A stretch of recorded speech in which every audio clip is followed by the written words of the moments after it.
வணக்கம் மக்களே, இந்த வீடியோவில் என்ன பார்க்க போகிறோன்னா என்பிஹெச்எஸ் பிஹெச்ஹெச் ஏஒய் ரேஷன் கார்டுக்கு முக்கிய அறிவிப்பு. அது என்ன அப்படிங்கிறத பற்றி தான் இந்த வீடியோவில் புதுசாக வந்திருந்தீங்கன்னா மறக்காமல் நம்ம சேனலில் சப்ஸ்கிரைப் பண்ணி பெல் ஐக்கானை கிளிக் பண்ணி வச்சுக்கோங்க. இந்த வீடியோவுக்கு ஒரே ஒரு லைக்கை மட்டும் கொடுத்துருங்க.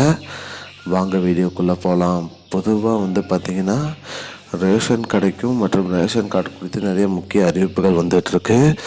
அது மட்டும் இல்லாமல் ரேஷன் கடையில் பொருட்கள் மலிவு விலையில் கொடுத்துட்டு வராங்க. அந்த வகையில் பார்த்திங்கன்னா அரிசி, பருப்பு, சர்க்கரை எல்லாம் கோதுமையெல்லாம் இலவசமாகவும் மற்றும் மலிவு விலையிலையும் கொடுத்துட்டு வராங்க. அதே அந்த பொருட்கள் வாங்குறதுக்கு பார்த்திங்கன்னா நம்ம ரேஷன் கடையில் நம்மளோட ரேஷன் கார்டை பயன்படுத்தி அது பிஓஎஸ் இயந்திரத்தில் நம்மளோட கைவிரல் ரேகையை பதிவு செஞ்சு தான் வாங்கிட்டுருப்போம்.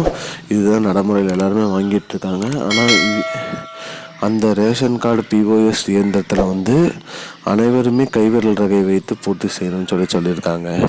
அதாவது உங்கள் ரேஷன் கார்டில் நீங்கள் 4 பேர் குடும்ப உறுப்பினர்கள் இருக்கிறீங்கன்னா 4 பேருமே கைவிரல் ரகை வைத்து உங்களோட இகேஒய்சி அதை பதிவு செய்யணும் அப்படின்னு சொல்லியிருக்காங்க.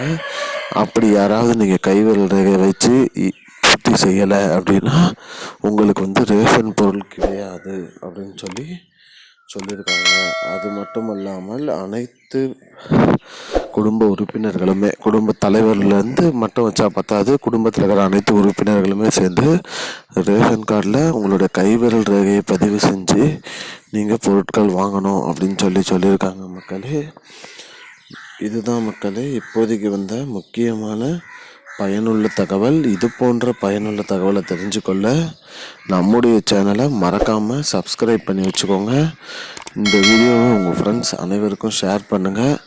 நன்றி மக்களே. I don't understand your jokes, man. Because it's not a joke.